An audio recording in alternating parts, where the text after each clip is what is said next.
এদিকে সিইও দপ্তরের সামনে কংগ্রেসের তরফে বিক্ষোভ দেখানো হয়। প্রদেশ কংগ্রেস সভাপতি সহ অন্যান্যরা উপস্থিত ছিলেন, কংগ্রেস সদস্যরা তারা উপস্থিত ছিলেন। সিইও দপ্তরের সামনে তারা বিক্ষোভ দেখায়।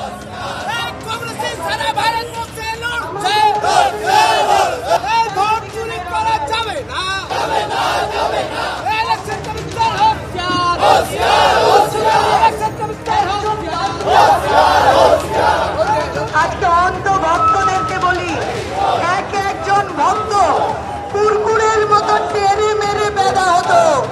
তাই আপনাদের বলছি যে একটা সময় ছিল যে রুটি কাপড়া মাকানের কথা বলতেন আমাদের মাই। কেন্দ্রীয় মন্ত্রীরা বলছেন 1,25,00,000 1,20,00,000 নাম বাদ যাবে। এটাও বলুক যে এখনো পর্যন্ত কত নাম বাদ যাবে আমরা জানি না। এটা কেন মাইকিং দিয়ে প্রচার হচ্ছে না? আবার এনআরসি হয়ে যাবে যখন রাজ্য সরকার, রাজ্যের যে শাসক দল তারা বলছে, সে ব্যাপারেও মাইক নিয়ে বলুক, এটা নয়।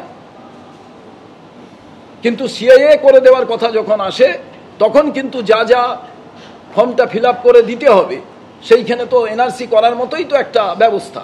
তো মানুষ ভয় পাবে না কেন? কোন জায়গায় ভয় পাবে না? আগামী দিন ভয়ঙ্কর একটা পরিস্থিতির দিকে বাংলা এগোচ্ছে।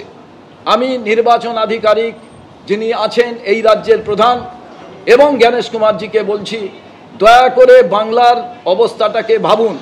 একটা যোগ্য ভোটারের নাম বাদ গেলেই বাংলায় ক্ষমতা দেখাবে তৃণমূল। 7 জনের মৃত্যু হয়েছে, যখন ইচ্ছে বাংলাদেশি বলে পাঠিয়ে দিচ্ছে। এর জবাব দেব। 7 জনই যোগ্য ছিল, দিল্লি গিয়ে ক্ষমতা দেখাবে বাংলা। এসআইআর আতঙ্কে মৃত্যুর অভিযোগ নিয়ে কমিশন এবং বিজেপিকে চাঁচা ছোলা ভাষায় আক্রমণ শানিয়েছেন অভিষেক বন্দ্যোপাধ্যায়। জুন মাসে যখন এসআইআর এর নোটিফিকেশন করেছিল, যে জুন মাসে তৃণমূল কংগ্রেস তার অবস্থান স্পষ্ট করে বলেছিল যে একটা যোগ্য ভোটারের তালিকা থেকে যদি নাম বাদ যায়, বাংলার ক্ষমতাটা কি দিল্লির জমিদারদের দিল্লির বুকে এবং দিল্লির মাটিতে তৃণমূল কংগ্রেস দেখাবে। এই যে 7 জন আত্মহত্যা করে মারা গেছে, প্রাণ দিয়েছে, সবার ভোটার তালিকায় নাম ছিল।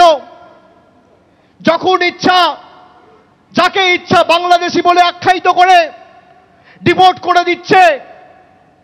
একটা অন্তঃসত্ত্বা মহিলা, তার 6 জন পরিবারের সদস্য সহ তাকে, যেখানে হাইকোর্ট রায় দিয়েছে তার মায়ের ভোটার তালিকায় নাম রয়েছে, তার বাবার ভোটার তালিকায় নাম রয়েছে, 2002 এর খসড়া তালিকায় নাম রয়েছে, তাকে বাংলাদেশি বলে ডিপোর্ট করে বাংলাদেশে পাঠিয়ে দেওয়া হয়েছে।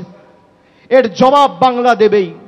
এবং নেত্রীকে আমি শ্রদ্ধা জানিয়ে তার অনুমতি চেয়ে আমি আপনাদের বলছি, এই যে 7 জন প্রাণ দিয়েছে সবাই যোগ্য ছিল, ভোটার তালিকা থেকে সবার নাম বাদ গেছে।